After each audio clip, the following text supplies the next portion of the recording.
আমেরিকার সঙ্গে যে চুক্তি হলো, আমি শুরুতেই, কারণ এটা কিন্তু আমি একটা ক্ষেত্রে সরাসরি আমরা কিন্তু এফেক্টেড, সেটা হলো আমার গরুর খামার আছে, আমি আমারটা বলি। আমরা শুনেছি তারা গরুর গোশত আমদানি করবে, আমি প্রতিবাদ করেছি সেই 6 মাস আগে কুমিল্লার একটা সমাবেশে।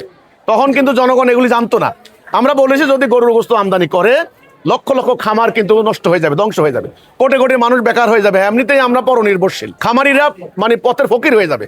কোটি কোটি টাকা ঋণ, অনেকে ব্যাংকের ঋণ নিয়েছেন, অনেকে সমিতি থেকে ঋণ নিয়েছেন, ঋণগ্রস্ত হবে, বেকার হবে, আমরা ক্ষতিগ্রস্ত হব বেসিক্যালি আমরা। তো কাজেই আপনি যে বললেন আমেরিকার চুক্তির মধ্যে বহু চুক্তি আছে, যেমন এই যে আপনার হলো বিমান আনবেন, বিমান আনতে গিয়ে তারা লোন নিলেন, লোন দিল কে? আমেরিকার এক্সপোর্ট ইম্পোর্ট ব্যাংক, যেটা আমি আমার আলোচনায় বলেছি।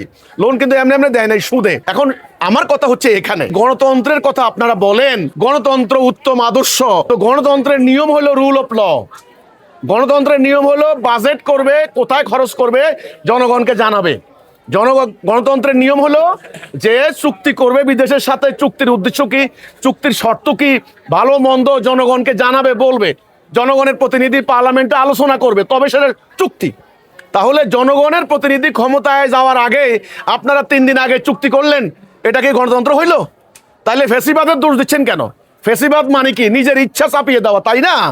তো ভাই, ওই ওদের পক্ষে থাকলে গণতন্ত্র, ওদের পক্ষে না থাকলে ফেসিবাদ, এই সংজ্ঞা থেকে আমাদেরকে বেরিয়ে আসতে হবে। এখন এই চুক্তি, আমার কথা হলো নির্বাচনের 3 দিন আগে তড়িঘড়ি করে করা হয়েছে।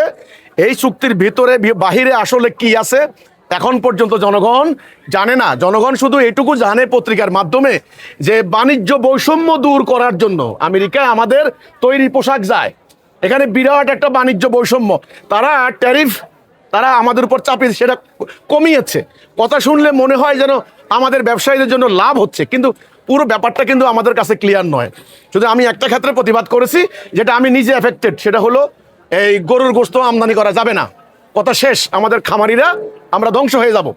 এই জন্য আপনি বলেন যে এই আমেরিকার সঙ্গে চুক্তির কি মানে, আমি বলবো আমেরিকার সঙ্গে কি চুক্তি করা হয়েছে, চুক্তির লক্ষ্য কি, উদ্দেশ্য কি, কত বছরের চুক্তি, কি আমদানি করবেন, কি রপ্তানি করবেন, কি সুবিধা কি অসুবিধা, এটা পার্লামেন্টে ওপেন আলোচনা হোক।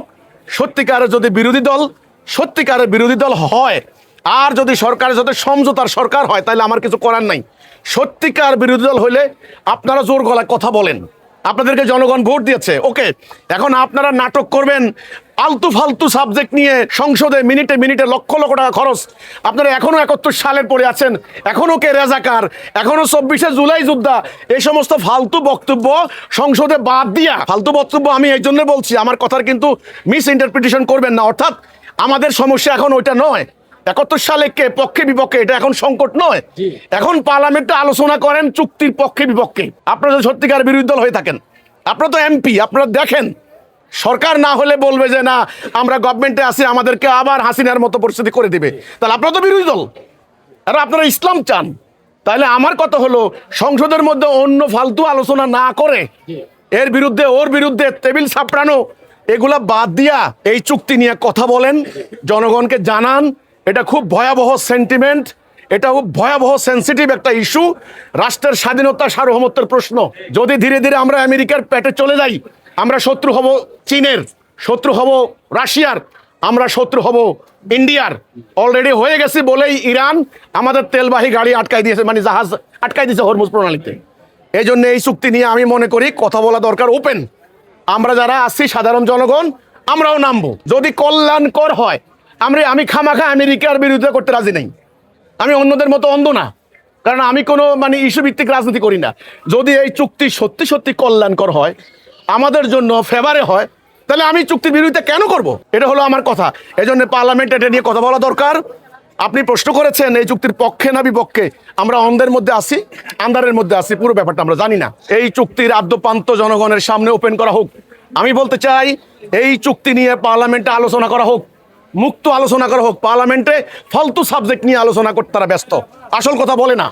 আমরা আতঙ্কে আছি, আমরা চিন্তার মধ্যে আছি। কেউ বলে দেশ বিক্রি হয়ে গেছে, কেউ বলে আমেরিকার গোলাম হয়ে গেছে, কেউ বলে আমেরিকার দাস হয়ে গেছি। আসলে কি? এজন্য না জেনে আমি পক্ষে বিপক্ষে কথা বলবো না, শুধু একটার বিরোধিতা করেছি, সেটা হলো গরুর গোশত যদি আমদানি করা হয়, জেনেটিক্যালি মডিফাইড গরুর গোশত, তাহলে আমাদের স্বাস্থ্যের ক্ষতি হবে, আমাদের অর্থনৈতিক ক্ষতি হবে। আমরা যারা মানে কৃষিভিত্তিক অর্থনীতি, সেটা ধ্বংস হয়ে যাবে। আমি এটার বিরোধিতা করেছি। আর বাকিগুলির বিরোধিতা আমি জেনে বুঝে করব।